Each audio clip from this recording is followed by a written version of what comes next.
바울에게 있어서 에베소는 특별한 성이었습니다. 바울의 전도 여행 동안에 가장 오래 머물렀던 곳이 에베소였습니다. 그는 처음에는 회당에서 복음을 전했고 석 달쯤 있을 때 이 도를 비방하는 자들이 있었기 때문에 그는 두란노 소원에서 2년여 동안 가르쳤다라고 성경은 기록하고 있습니다. 그러면 여러분, 에베소에서 바울이 이렇게 오랜 시간 가르쳤고 머물렀던 이유가 무엇인가 하는 것입니다. 바울의 입장에서 이 에베소라는 것이 복음 전하기 쉽고 또 그곳에서 그 사람들이 잘 들어줬기 때문에 바울이 오래 있었겠는가 하는 것입니다. 여러분, 고린도전서 16장 8절에서 9절의 말씀에 보면 이런 말씀이 있습니다. 우리 8절 9절 말씀 함께 읽겠습니다. 내가 오순절까지 에베소에 머물려 함은 내게 광대하고 유효한 문이 열렸으나 대적하는 자가 많음이라. 아멘. 여러분, 사실 에베소에 머물렀을 때 에베소의 분위기가 다 좋았는가? 고린도전서는 분명히 말해요. 대적하는 자가 많았다라고 말합니다. 그러니까 여러분, 사실 에베소에서 오랜 기간 있었지만은 대적하는 자가 많다 그러면 오래 있을수록 괴로운 것입니다.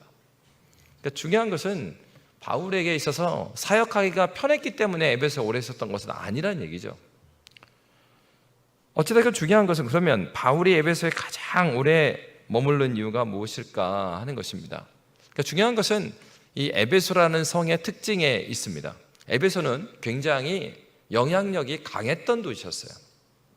어떤 측면에서 그렇습니까? 오늘 본문에서 나오게 되는 데메드리오가 그 은장색이라고 나오잖아요. 그러니까 은장색인데 어떤 은장색이냐면 아데미 여신의 모양을 만드는, 다시 말하면 우상을 만드는 거예요. 그래서 지금도 여러분, 그 인도 차이나 반도도 마찬가지고 동남아 지역에 많은 지역이 불교이긴 한데 또 불교이면서 다신교입니다.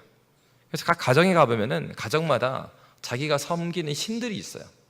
신들을 줄줄이 이렇게 줄 세워놓죠. 그래서 이제 그 조금 센 신부터 순서를 놓는 집도 있고, 그러니까 집마다 가면은요, 제단 같은 게 있습니다. 뒤뜰에 제단이 있는 집도 있고, 또 가난한 집은 그렇지는 않고 집 안에 보면은 자기가 모시는 조그만 신들을 줄줄이 줄 세워놔요. 그러니까 그 아데미 여신, 그러니까 제우스 신을 비롯해서 아데미 여신을 섬기는 중심지가 바로 에베소였습니다. 그러다 보니까 에베소는 어떤 영향력이 있었냐면 이 아시아 지역에 있어서 매해 아데미 여신을 숭배하는 축제가 5월에 열렸다고 그래요. 그러니까 5월이 되면은 마치 이것과 마찬가지예요.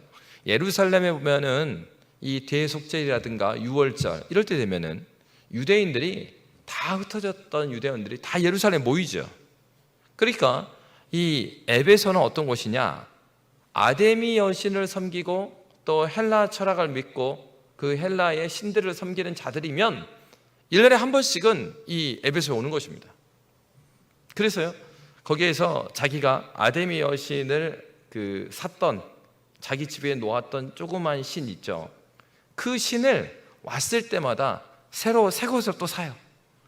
그래서 1년 동안 가서 기도 열심히 하고 그 다음에 또 오면 또 삽니다. 그러니까 여러분 어떻겠습니까? 에베소라는 성은요, 이 아데미 여신 때문에 먹고 사는 도시예요.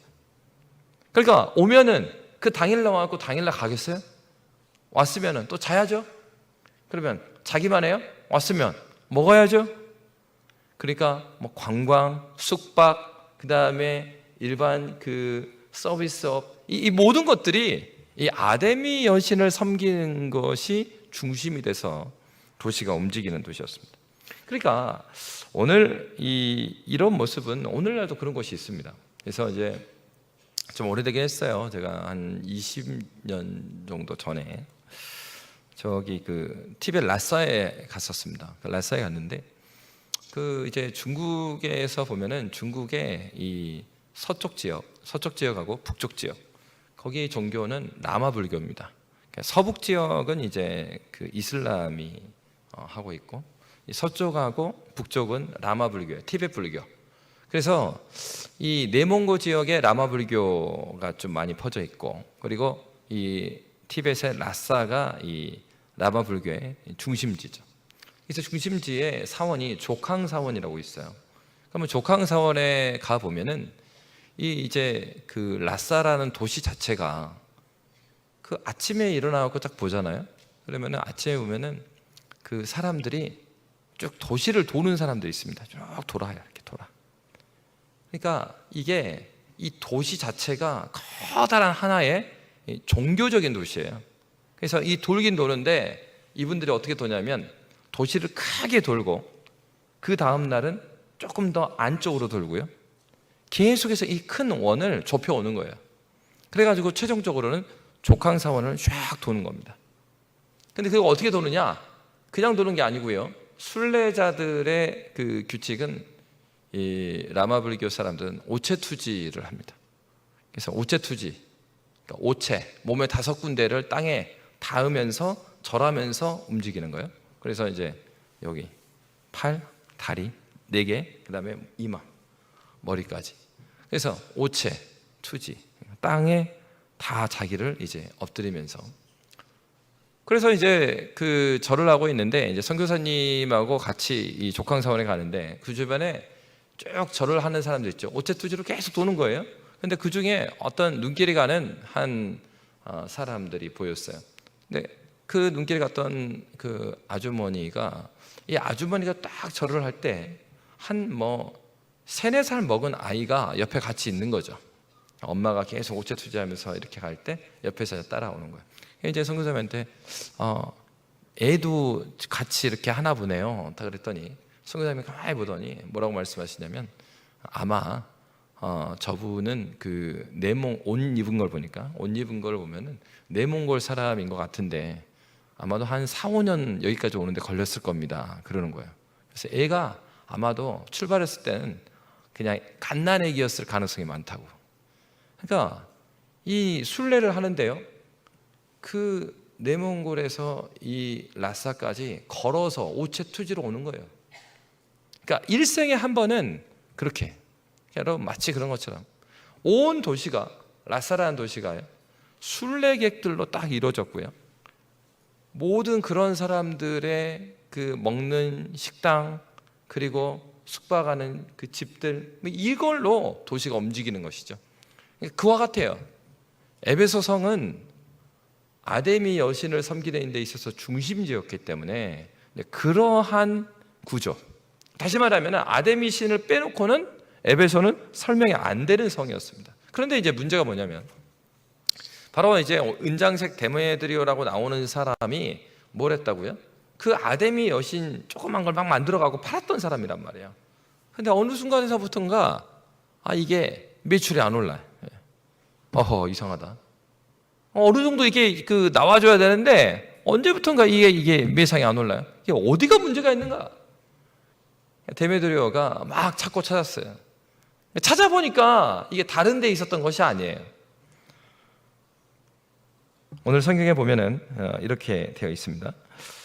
데메드리오가 매출이 안 올리니까 이제 자기의 직공들이랑 영업하는 사람 다 모아갖고 이제 이렇게 말하는 거예요. 자, 25절부터 우리 27절 말씀입니다. 우리 25절부터 27절 함께 읽도록 하겠습니다.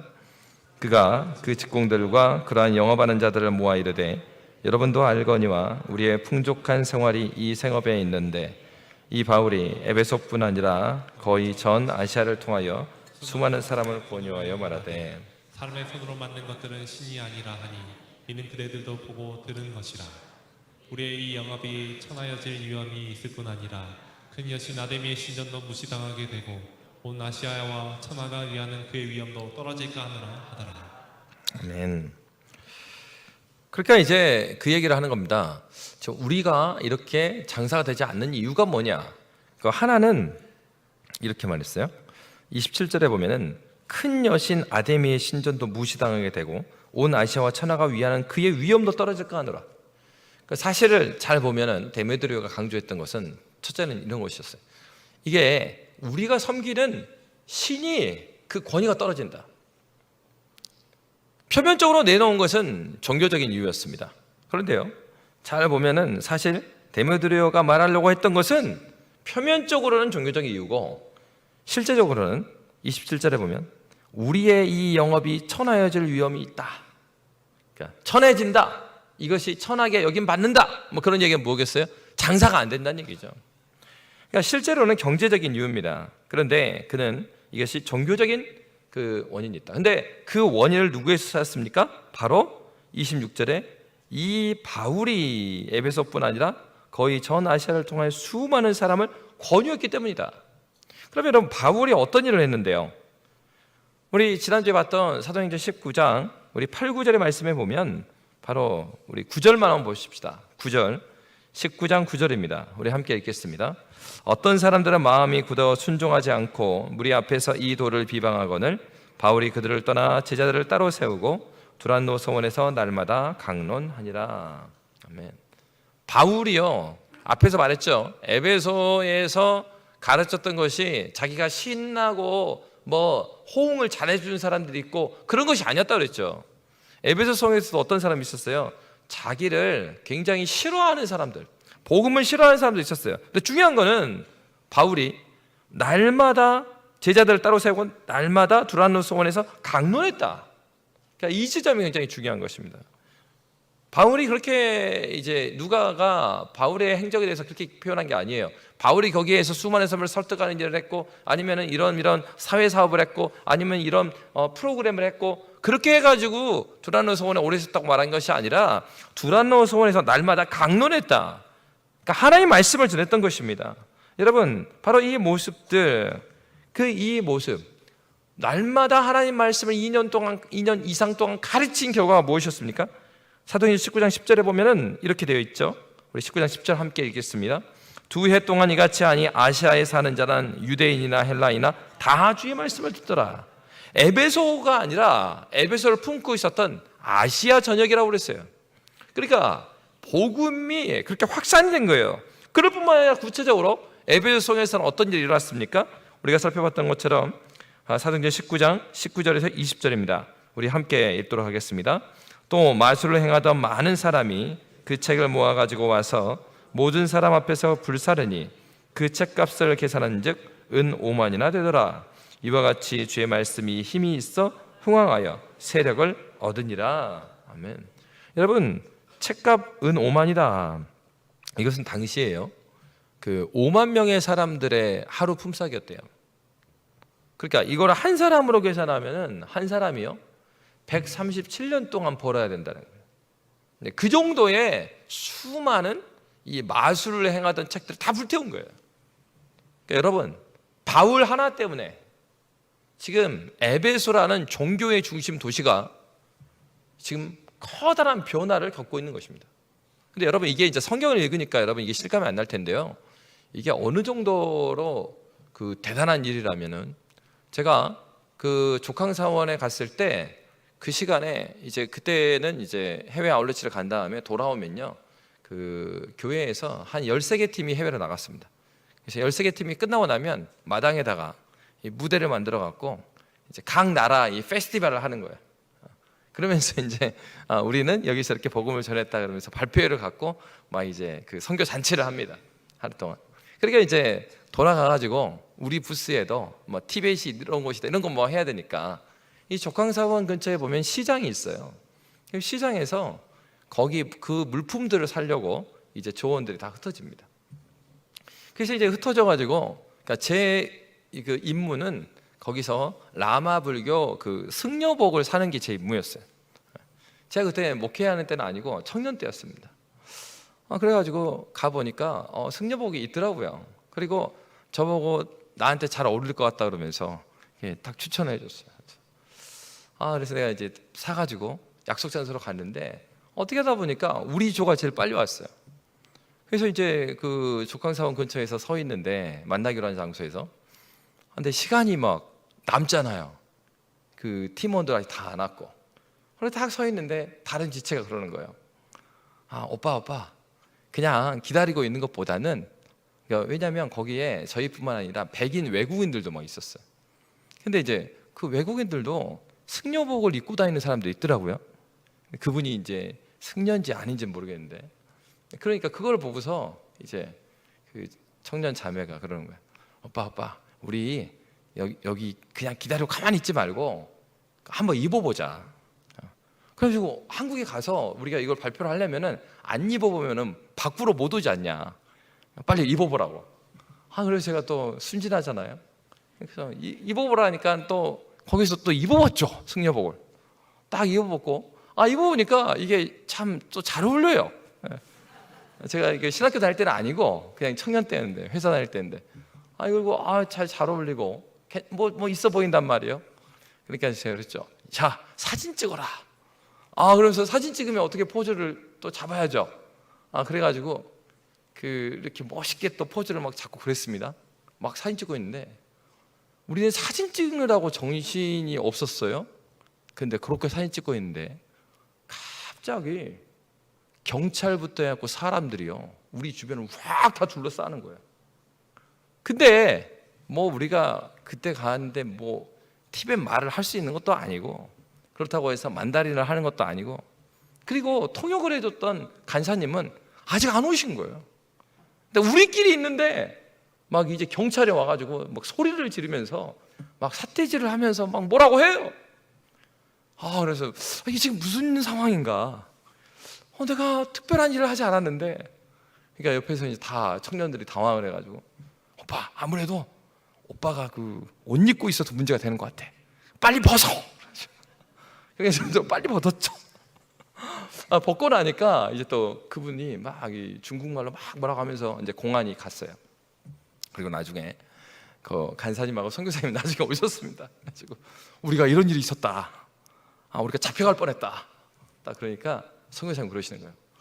여기는 죽광사원 근처는 이들한테는 굉장히 거룩한 곳이다. 그래서 외국인들 중에 백인인데 이렇게 승려복을 입고 다니는 사람은 승려다.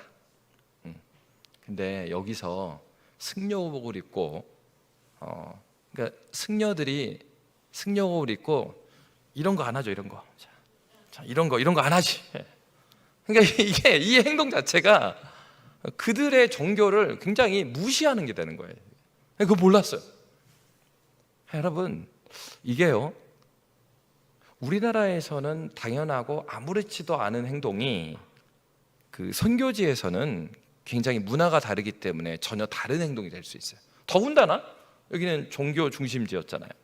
그 종교 중심지에서의 내가 뜻하지 않은 어떤 행동은요, 거기서 커다란 무리를 일으킬 수 있는 겁니다. 그러니까 여러분, 지금 바울 선생이 2년 넘게 말씀을 날마다 두란노 서원에서 가르쳤다. 여러분, 사실 이게 두란노 서원은요, 뭐 이렇게 그 종교 기관이라든가 회당 같은 곳은 아니었어요. 두란노 사람은 당시에 철학자인데 그 사람이 그 강의를 잘했대요. 연설을 잘했대요. 그래가지고 그때는 상황이 어떠냐면, 연설을 잘하는 철학자가 연설을 하면 사람들이요 돈을 냅니다. 그래서 돈을 많이 벌었어요. 그래서 이 두란노라는 사람이 이렇게 강연을 할 수 있는 강연장을 만들어 놓은 게 두란노 서원이었대요. 그래서 뭔가 새롭고 그리고 새로운 도를 가르친다 하면 거기서 이제 강의할 수 있는 자리를 내줬던 거예요. 그러니까 사도 바울은 어때요? 바로 자기도 그런 도를 가르치기 위해서 거기에서 말씀을 가르쳤는데, 사도 바울은 입장이 달랐죠. 사도 바울은 자기가 강연을 하고 강연비를 받고 그러지 않았어요. 무료 강연을 한 거예요, 한마디로. 여러분, 날마다 성경을 강론했어요. 다른 게 한 게 없고 바울은 계속해서 말씀을 강론했습니다. 그런데 어떤 일이 일어나요? 그 성에 그 마술사들의 책을 한 사람이 137년 동안 벌어야지 이렇게 137년 일하고 모을 만한 그 정도의 책들을 다 불태우고, 그 말에 무슨 말이 있어요? 그들이 이렇게 불태웠다면은 그 다음의 행동이 자기들이 아데미 여신 그 우상 사러 갔겠어요? 안 가죠. 그러니까 여러분, 바울이 지속적으로 복음을 전했을 때 나타나는 결과는 어마어마한 것이었습니다. 그 성 전체의 경제적인 상황을 바꿔버린 거였어요. 그러니까 이게 아주 작은 일이 아니에요. 그러니까 어떻게 해요? 데메드리오가 알게 된 겁니다. 여러분, 20절에 보면은 이런 말씀으로 기록하거든요. 자, 우리 20절 말씀 다시 한번 볼까요? 20절 말씀 함께 읽겠습니다. 이와 같이 주의 말씀이 힘이 있어 흥황하여 세력을 얻으니라. 아멘. 이 일을 누가는 그렇게 정리한 거예요. 이와 같이 앞에서 그런 많은 자기 생계가 달려있는 마술책을 다 태우는 것 같이, 그러니까 삶을 돌이킨 거죠. 그러한 일이 일어났어요. 근데 그의 그렇게 일어나는 일의 주어가 뭐예요? 주어가 20절에 이와 같이 하면서 주어가 주의 말씀이 임히 있어. 여러분, 사도 바울이 거기에서요 무슨 프로그램을 가르치거나 거기에서 뭐 사회 구제 사업을 하거나 그런 것이 아니었습니다. 사도 바울은 날마다 하나님의 말씀을 강론하였더라. 여러분, 이건 무엇을 보여주고 있는 것입니까? 영혼들이 변화되는 것은요, 우리의 어떤 뭐 구제 사업이라든가 봉사라든가 이게 필요하지 않다라는 게 아니에요. 이게 필요하죠. 섬김도 필요합니다. 구제도 필요합니다. 그렇지만은 영혼을 변화시키는 것은 다른 게 아니고 하나님의 말씀이 우리의 영혼을 변화시키시는 것을 믿으시기 바랍니다. 이걸 진짜 믿어야 돼요. 그러니까 이 말이 무슨 말이냐면, 아이들이 변화되기 위해서는 재밌게 해줘야 변화되는 게 아니에요. 우리가 변화되는 건 우리가 설교 재밌다. 여러분, 진짜 재밌으려면요 예배를 선택한 건 잘못한 겁니다. 이렇게 강연 잘하는 분들 많아요. 여러분, 어떤 분들을 보니까 김창옥 선생님 오신 이 플랜카드에 김창옥이 걸려 있으니까 얼굴이 환해지더라고. 우와, 광주에 오셨어. 예? 재미있는 사람 많아요. 예배를 재미로 오냐 이거야. 그 재미있으면 그래 재미있으면 그럼 재미있는 결과가 뭐냐 이거야. 재미있으면 우리가 변화되냐 이거야. 우리의 영혼은 하나님의 말씀이 우리를 변화시킨다는 사실이에요. 우리가 추구하는 그러니까 여러분, 이런 거 마찬가지입니다. 내가 원하는 교회를 그리고 있어. 어떤 분들은 그런 분도 있습니다. 성경에서 말하는 교회가 여기 안에 있는 게 아니고 성경에서 말하는 삼위 하나님이 나의 아버지가 아니고 선입견이 있는 거예요. 자기가 가지고 있는 아버지상, 자기가 그리고 있는, 자기가 만든 거죠. 자기가 만들어 놓은 교회, 자기가 생각하는 좋은 목사님, 좋은 구역장, 자기가 생각하는 좋은 장로. 여러분, 우리는 총체적으로 예수를 믿는다는 것은 하나님의 말씀으로요 우리의 모든 것, 내가 그린 교회가 되는 것이 교회가 잘 되는 게 아니고요, 하나님께서 원하시는 교회가 되어야 될 줄 믿으시 바랍니다. 내가 원하는 가정이 되는 것이 좋은 가정이 아니고 하나님께서 원하시는 가정이 되어야 돼요. 그러니까 우리가 성경을 통하여서 하나님께서 세우신 교회가 무엇이고 가정이 무엇이며 우리는 누군가, 그러니까 말씀으로부터 우리는 그 원료를 찾아야죠. 사도 바울이 가르친 건 바로 그겁니다. 여러분, 예수 믿는다는 것은 예수를 인격적으로 만나고 끝나는 것이 아니에요. 그 시작이에요, 시작. 예수를 내가 인격적으로 만났으면 그때부터 어떤 일이 일어납니까? 내가 생각했고 내가 바라봤던 시선 자체가 총체적으로 잘못됐구나. 그러면 그때부터 어떤 작업을 하는 겁니까? 내가 집을 짓고 있었는데 이거. 그러니까 여러분, 제가 몇 번 말씀드렸잖아요. 가구를 샀는데 조립식 가구를 샀어요. 옷장을 만들어요. 한참을 조립을 했어요. 한 3일간 조립을 했는데 이틀이 지나갈 때 발견을 한 거예요. 내가 한 장을 빼먹었구나. 그러면 어떻게 해야 돼요? 고민하지 말고 빨리 다 지금 분해해야 돼요. 분해를. 그거 아무리 끝까지 조립을 해봐야 문이 안 걸린다니까요. 그래서 제가 홍콩에서 옷장을 조립을 했는데 5년 동안 옷장 문을 못 걸었습니다. 이 3일 동안 조립하고 나니까 이걸 다시 하기가 너무 싫은 거예요. 원인은 모르겠지만 문이 안 걸려. 그러니까 여러분, 신앙이, 내가 예수를 만났으면 그때부터 어떤 작업이에요? 그동안에 내가 잘못 쌓아놓은 세상을 바라보는 시각을 완전히 깨트리는 작업을 해야 되는 거죠. 그 성경에 말하는 이 세상은 무엇이고 하나님께 왜 만들었고, 그러면 성경에 말하는 나는 누구고, 그래서 성경에 말하는 교회는 뭐고 그 가정은 뭐냐? 그러니까 성실하게, 예? 탁월하지 않을 수는 있지만요, 성실함이 탁월함을 만들어내는 거예요. 성실하게 하나님 말씀에 계속해서 묻는 훈련을 갖는 거예요. 계속해서 성경에서 답을 찾으려고 하고, 계속해서 신앙의 선배들이 교회를 뭐라고 했는지 찾아보고, 예?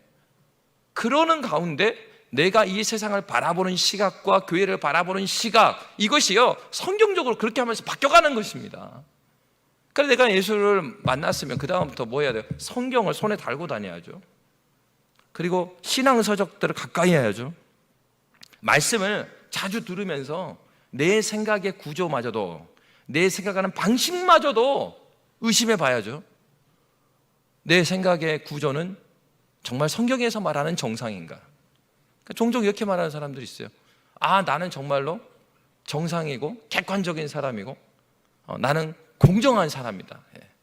그런 사람일수록 공정하지 않은 경우가 많아요.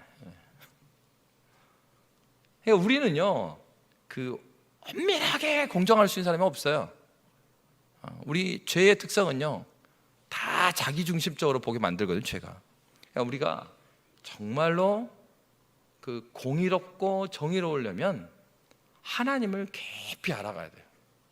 하나님의 은혜 가운데 거해야 되고, 하나님 말씀 가운데 내 생각의 구조, 나의 정서들도 마음대로 널뛰게 만들어 놓는 게 아니라 하나님을 아는 지식 가운데 이 정서들을 컨트롤하고, 순종할 때도 내가 나한테 꽂히면 그때는 막 헌신하고, 그렇지 않으면 슉 빼고, 그게 아니고 하나님 말씀에 의지해서 꾸준하게.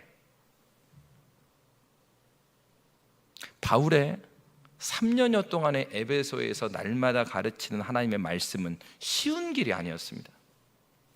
여러분, 홍콩에 가면은 지하철 사틴역에 가면은 도풍산이라고 있습니다. 한국어로 읽은 거예요. 도풍산. 이 도가 길도자입니다. 그 다음에 풍은 바람풍자예요. 도풍산. 거기 위에 올라가면 이제 원래는 도풍사가 있었어요. 그게 이제 사찰이 있었습니다. 그런데 이제 1800년대 후반에 이 노르웨이 출신의 1890년 정도에 노르웨이 출신의 칼 라이엘트 선교사님이라는 분이 여기 선교사로 광동 지역으로 오십니다. 그래서 광동 지역에 내륙에 들어갔어요. 그때는 홍콩에 있는 게 아니라 내륙으로 들어갔고 복음을 전하다가 사실은 아무도 돌아오는 사람 없고 냉담함을 딱 느끼고 그냥 돌아와요. 한마디로 선교를 내륙으로 갔다가 실패하고 내려온 거예요. 고민을 하죠. 그래서 내가 이제 선교의 사명이 없는 것인가? 아무 열매도 없으니까. 그러면 이제 선교를 그만둘 것인가? 그러다가 어떤 생각을 하게 되냐면, 내가 이 광동 지역, 이 중국 땅에 와가지고 이 중국 사람들이 누군지를 내가 너무 모르는구나. 그래서 안 되겠다. 우선은 이 사람들이 누구인지를 내가 배워가면서 이들을 설득해야 되겠다. 그렇게 마음을 먹어요. 그러면서 그가 찾아갔던 곳이 바로 이 도풍사입니다. 도풍사. 그래서 이 도풍사에 그가 어떻게 들어가냐면 머리를 깎고요. 그리고 이 승려복을 입고 그 도풍사에 들어갑니다.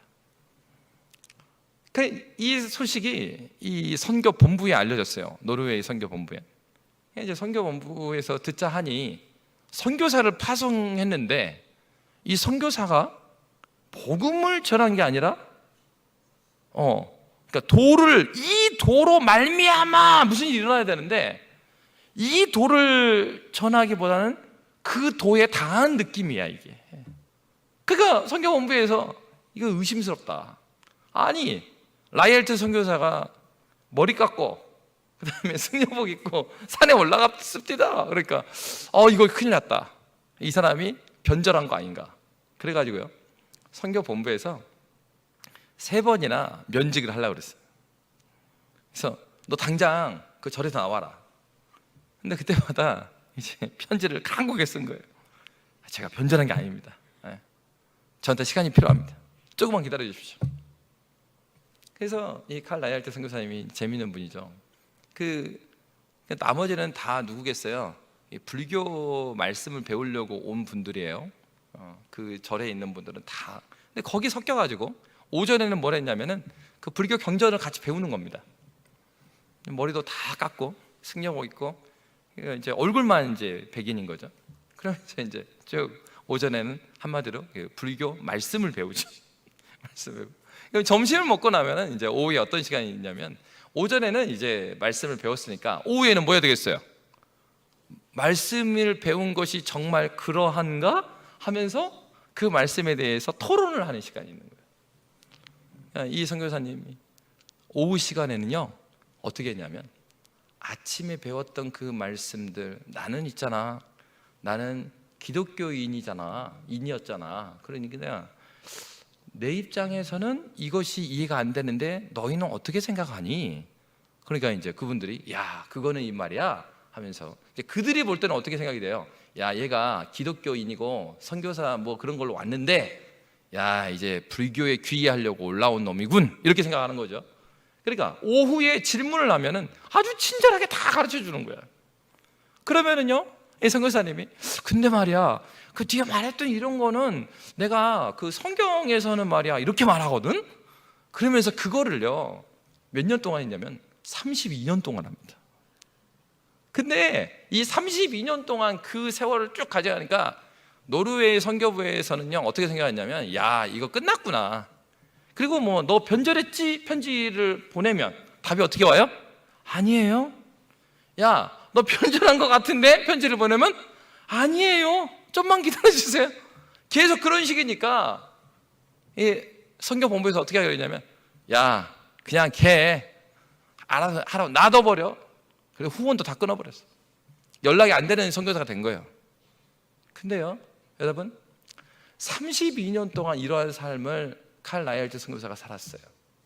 그리고 32년 그때에 그 도풍사에 있었던 70여 명의 승려들이 모두 세례를 받습니다. 여러분 지금도 사틴의 그 역에 가서 그 마을버스 타고 그 산꼭대기에 올라가면 거기에 그 루터란 신학교가 있어요. 그리고 거기에 이 그 수양관 같은 게 있습니다. 게스트하우스도 있고요. 한 그 15년 전쯤인가 그 CC에 돌아가신 김준곤 목사님이 그 도풍산에도 오셨었어요. 그러니까 여러분 한 선교사가 복음을 붙들고 그들 가운데 들어가서 그러니까 얼마나 오해를 많이 받습니까? 너 변절자다라는 얘기가 엄청 들었을 거 아닙니까? 그리고 세월이 벌써 32년 아니에요? 그러면 이미 저쪽으로 넘어간 사람 취급이 된 거죠. 근데 복음의 능력, 말씀의 능력은 놀라워요. 나의 어떠한 뭐 재능, 뭐 말 잘하는 거나 막 이런 게 중요한 게 아니고요. 예? 하나님의 말씀을 포기하지 않고 끊임없이 그 말씀이 정말 그러한가 하면서 그들에게 복음을 전하고 그들과 함께하고 그들 사이에서 하나님 말씀으로 승부를 거니까 하나님께서 일하시는 거죠. 그래서 지금도 거기가요 도풍산이 거기에 가면은 그 오래된 건물이 있습니다. 루터란 신학교 바로 옆에 보면은 원래 도풍사였던 자리에 그 건물을 딱 가보면 거기에 진짜 그 중국 양식으로 딱 건물이 있고요. 거기에 한문으로 그러니까 중국말인데 우리로 읽으면 성전 이렇게 써져 있습니다. 그리고 거기에 이렇게 이제 우리나라 기와집에 하는 것처럼 기둥들에 말씀들이 막 적혀 있어요. 그 말씀들을 보면은 뭐 팔복 말씀이 적혀 있고 뭐 그렇게 돼 있습니다. 여러분 복음은 복음 자체에 능력이 있으신 줄 믿으시기 바랍니다. 우리의 어떤 것을 덧붙여 갖고 능력이 나타나는 게 아니고 이 복음을 전하는 자가 이 복음의 능력을 믿음으로 그 믿으면서 그 말씀을 전할 때 성령께서 내 입술을 떠난 말씀인데 성령께서 그 말씀을 사용하셔서 영혼들을 변화시키시고요. 그들을 회복하는 일을 성령께서 하십니다. 여러분 복음은 바로 그런 거예요. 사도 바울의 삶에 있어서는 그 시간이 굉장히 긴 시간이었고 고통스러운 시간이었어요. 그럼에도 불구하고 그는 날마다 강론함으로 말미암아서 에베소 안에서도 마찬가지고 아시아 전역에서 그리스도의 복음이, 이 도가 아주 강력한 힘을 얻었다라고 성경은 증거하고 있습니다. 여러분, 그러면 한편 이 데메드리오가 선동한 이 에베소 성의 사람들, 이들은 어떻게 하고 있었는가? 오늘 성경에 보면은 이들이 어떤 상태였는가? 아데미 여신의 본산이잖아요. 아데미 여신, 우상을 숭배하는 자들의 일면을 오늘 본문은 알려줘요. 이제 보십시다. 28절입니다. 자, 28절 말씀 함께 읽도록 하겠습니다. 그들이 이 말을 듣고 분노가 가득하여 외쳐 이르되 크다 에베소 사람의 아데미여 하니, 이제 큰 소리를 냅니다. 그러면서 그들은 분을 냈어요. 그러면서 그들이 어떻게 하고 있냐면, 자, 32절부터 34절까지입니다. 32절부터 함께 읽습니다. 사람들이 외쳐 어떤 이는 이런 말을, 어떤 이는 저런 말을 하니 모인 무리가 분란하여 태반이나 어찌하여 모였는지 알지 못하더라. 유대인들이 무리 가운데서 알렉산더를 권하여 앞으로 밀어내니 알렉산더가 손짓하여 백성에게 변명하려 하나 그들은 그가 유대인인 줄 알고 다 한 소리로 외쳐 이르되 크다 에베소 사람의 아데미여 하기를 2시간이나 하더니. 여러분, 어떤 모습을 보여주냐면 이들이요, 크다 에베소 사람의 아데미여 막 흥분해가지고 화가 나가지고 막 같이 외치는 거예요. 데모를 하는 겁니다. 근데 이제 중요한 건 이겁니다. 아까 32절의 말씀에 보면 어떻게 되어 있습니까? 사람들이 외쳐 어떤 이는 이런 말을, 어떤 이는 저런 말을 하니 모인 무리가 분란하여 태반이나 뭐라고 되어 있어요? 어찌하여 모였는지 알지 못했다. 이렇게 수많은 사람들이 모여갖고 흥분하면서 크다 아데미여 하면서 소리를 치고 있는데 자기들이 왜 이러고 있는지를 모르는 거예요. 여러분, 하나님을 믿는다라는 것은요 무조건 믿는 게 아니에요. 너희에 관한 소망의 이유를 말할 것을 항상 준비하되 두려운 마음으로 준비하라고 그랬어요. 그러니까 예수를 믿는 것은 야 묻지도 따지도 말고 믿어라. 그게 뭡니까? 그럼 맹신이요. 무조건 믿어라. 이게 맹신이라고요. 그럼 바른 믿음이 아니에요. 구원에 이르는 믿음이 아니에요. 무조건 믿어라. 맹신이죠. 그럼 미신은 뭐예요? 없는 것을 믿는 거예요. 존재하지도 않는 걸 믿는 게 미신이에요. 그러니까 괜히 막 그 두려워하는 거 있죠? 막 무서워하고 막 여기 초조해하는 거. 그런 게 미신이죠. 그리고요, 광신은요, 자기 나름대로 믿는 거예요. 그러니까 하나님 말씀이 어떻든 간에 자기가 옳다고 하는 바대로 교회 생활도 하고 섬기기도 하는 거예요. 그게 뭡니까? 하나님 믿는 게 아니죠. 여러분, 신앙이라는 것은 무엇입니까? 우리가 믿는 바 하나님을 아는 것, 삼위 하나님이 누구신지 아느냐, 아는 거하고 신앙은 직결돼 있어요. 그래서 여러분 어떻게 말합니까? 처음 예수 믿는 사람한테 그러잖아요. 차근차근 해. 차근차근 말씀 듣고 교회 생활 하다 보면 너도 어떻게 된다고요? 믿어져. 이렇게 말하죠. 우리 말 자체에 답이 있어요. 믿어지는 거예요. 왜요? 믿어지는 내용이 생기기 때문에 믿어지는 거예요. 그러면 어떻게 믿어져요? 하나님의 말씀이 우리의 지성을 통과해요. 그러니까 예수 믿는 건요, 이 지성을 던져버리고 예수 믿을 수 없습니다. 그거 뭐라고요? 맹신이라고요. 그러니까 하나님이 누구인지를 알아가면 알아갈수록 신앙이 깊어지는 거예요. 내가 부모님이 누구이신지를 알아가면 알아갈수록 부모가 이해가 되는 거예요. 우리 아버지의 어린 시절이 이렇기 때문에 이런 부분이 있었구나. 그러면요, 그전에는 막 화가 났던 것들이 그 사람을 알게 되면 그 부분이 여기 화나 정서 이런 것들이 다스려져요. 왜? 알아가니까. 하나님을 알아야 되는 이유가 무엇입니까? 하나님을 알아갈 때 내 영혼의 작용이 조정이 됩니다. 조절이 돼요. 나의 정서가 조절이 된다고요. 내 순종하지 않았던 내 의지가 조정이 된다니까요. 무엇을 통해서요? 하나님을 알아가면 알아갈수록. 그러니까 예수를 믿는 것은요, 하나님을 더 깊이 알아가는 과정이에요. 이들을 보십시오. 믿는 바 아데미 신이 누구냐는 중요하지 않아요. 이 사람들한테는. 뭐가 중요합니까? 이들은 왜 선동에 넘어갔어요? 종교적인 이유였지만 아데미의 어미가 무너진다, 위험이 무너진다 이렇게 말했지만 그들은 실제로 어떤 문제 때문에 나섰다고요? 돈 문제. 아데미 이 신을 통해서 자기들이 무슨 이익을 얻을 것인가, 실용적인 관점이죠. 오늘날도 예수 믿는 사람들 중에 그런 사람 있잖아요. 야, 교회 나가면 밥이 나오냐? 떡이 나오냐? 어떤 입장이에요? 나한테 이익이 되면 내가 예수를 믿고 이익이 안 되면 예수 버린다, 이런 얘기입니다. 우리도 처음에 예수 믿을 때는 그랬죠. 회심하기 전에는 하필이면 장로님 가정에 태어나가지고 말이야, 이 뭐 도움도 안 되는데. 근데 예수를 만나게 되면 어떻습니까? 아이고 주님이 나한테 이익이 되느냐 마느냐가 아니라 내가 주님 나라에 항상 방해가 됐군요. 그런데도 나를 계속 받아주셨군요. 여러분, 예수를 알게 되면 어떻습니까? 나의 이익의 관점이 아니에요.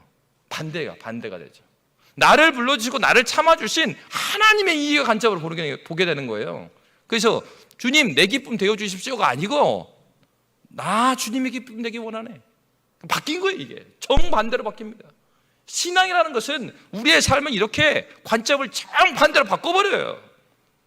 예수 믿는데 그러한 관점의 변화가 없다, 그러면 간절히 기도하시기 바랍니다. 하나님, 나에게도 정말로 전혀 이 세상을 바라보는 획기적인, 돌이키는 그런 역사를 더해달라.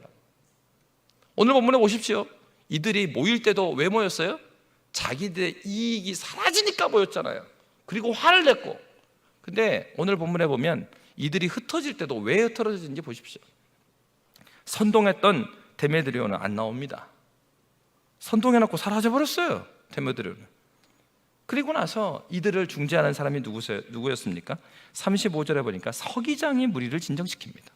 그리고 서기장이 어떻게 설득합니까? 오늘 본문에 보면 우리 40절 말씀 함께 읽도록 하겠습니다. 40절입니다. 오늘 아무 까닭도 없는 이 일에 우리가 소요 사건으로 책망받을 위험이 있고 우리는 이 불법 집회에 관하여 보고할 자료가 없다 하고, 그리고 나서 41절에 보니까 이에 그 모임을 흩어지게 하니라. 이들이 왜 흩어졌습니까? 로마 당국에서 볼 때 너희들 왜 이렇게 소란을 내지? 하고 자기들이 불이익을 당할까 봐 다 흩어져 버려요.